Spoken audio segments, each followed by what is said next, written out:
vaccine for their kids. So what should you do? Joining us right now to talk more about the pros and cons is Dr. Anatoly Belilovsky of the Belilovsky Pediatric Center in Brooklyn. Doctor, thank you for coming in this morning. Thank you. Good morning. So you saw in those reports, almost half of all healthcare workers are saying they don't want to get these vaccines. There's a percentage, 35% at least, of parents saying they don't want to give these vaccines to their children. What are they afraid of, and is their fear founded? Well, the fear is certainly founded on, based on the 1975 experience when a vaccine actually caused about 500 cases of Guillain-Barré syndrome. It's a paralysis, without preventing any flu, for the simple reason that the flu never materialized. However, what we have now is a situation where it's widespread throughout the country. We've seen a lot of cases. We were seeing up to 20 cases a day in the office during the height of it.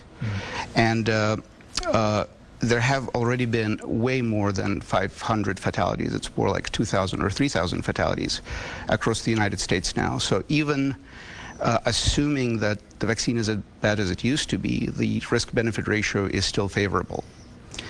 I don't think it should be a forced vaccine for the general population, and I'm having a problem approving it for healthcare workers.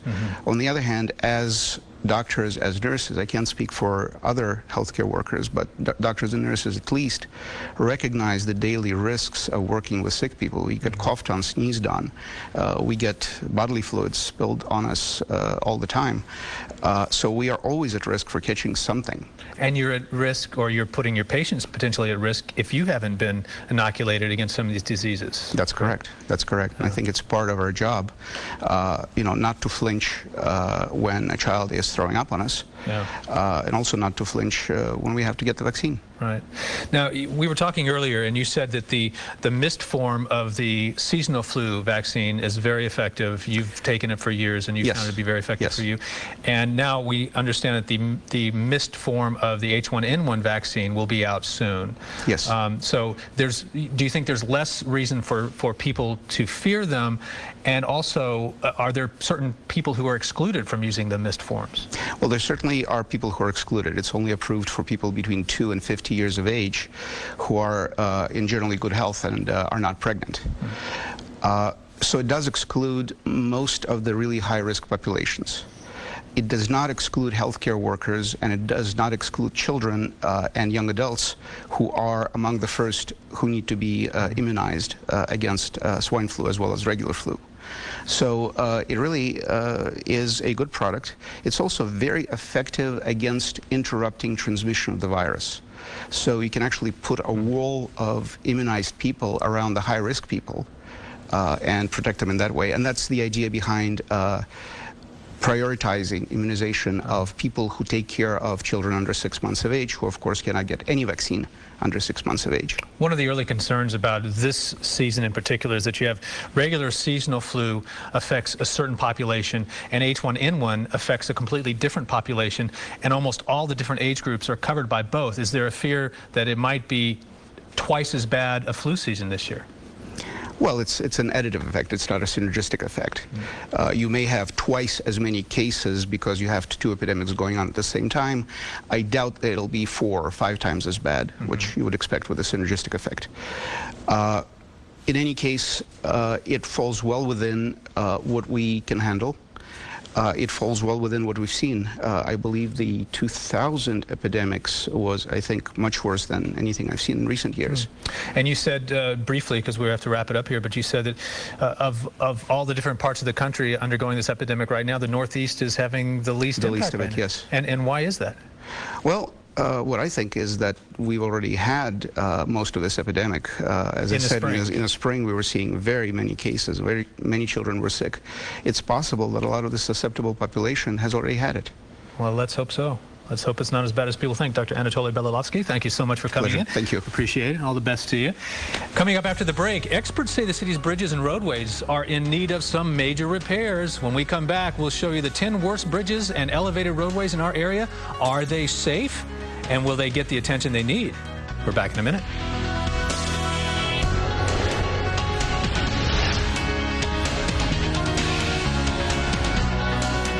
If you were a candy man with eyes made of gumdrops, a heart filled with marzipan, then I'd tell you us up that I wouldn't share.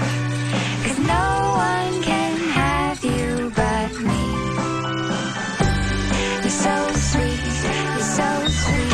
Sweet Million is sweeter than sweet, which is sweet. Introducing Sweet Million from the New York Lottery. Your best chance to win $1 million for $1. Have a good day at work, man. CBS Tonight.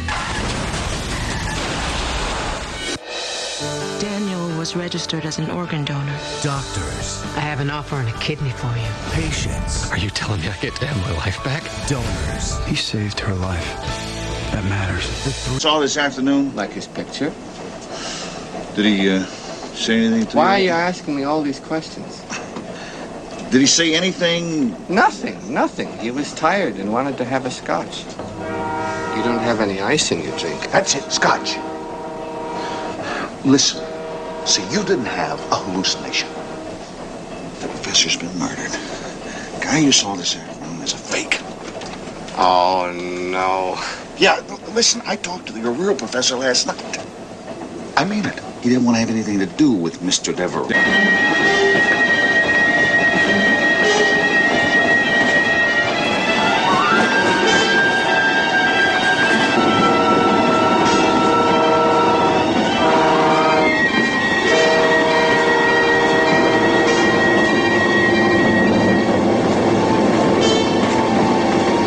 What did you find? It was hooked on a protruding bolt. Then I was right. I did see it.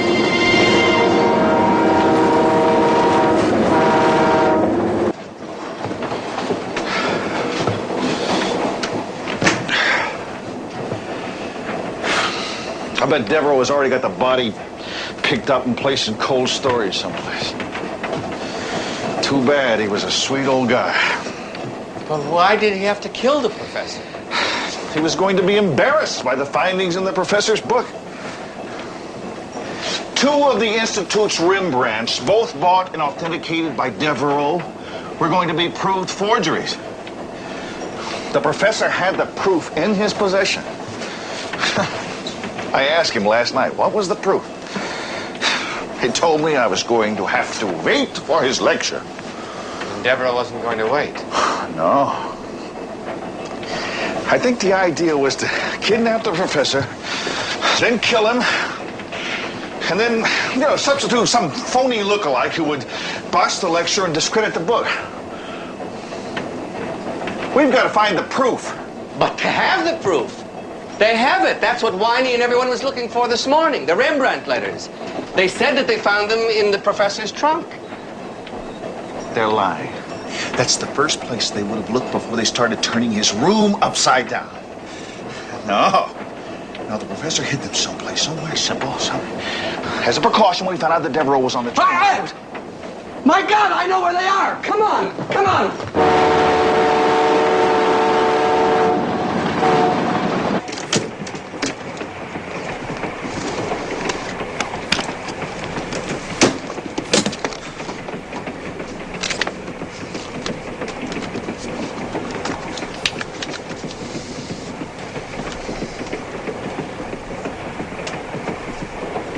The Rembrandt letters.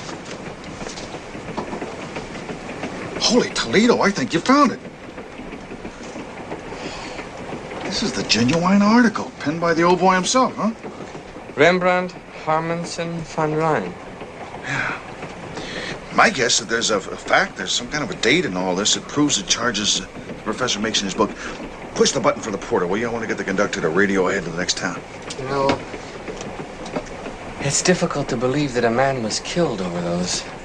This is the tip of an iceberg. You know that plane crash in Cologne, Germany last year? That was a Devereaux special. 100 people got killed in that one.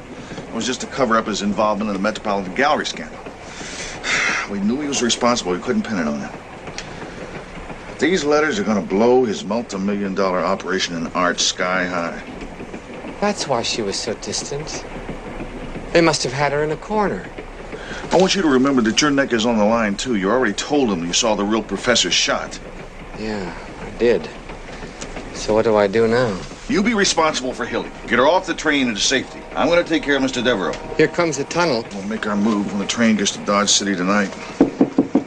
It's appropriate, huh? Gunsmoke at the OK Corral?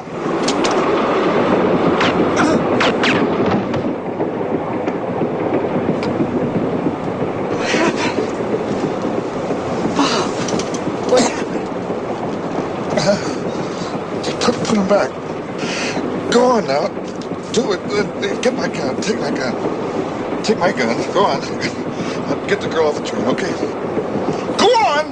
Do it. You know, I got a funny feeling this bullet was meant for you.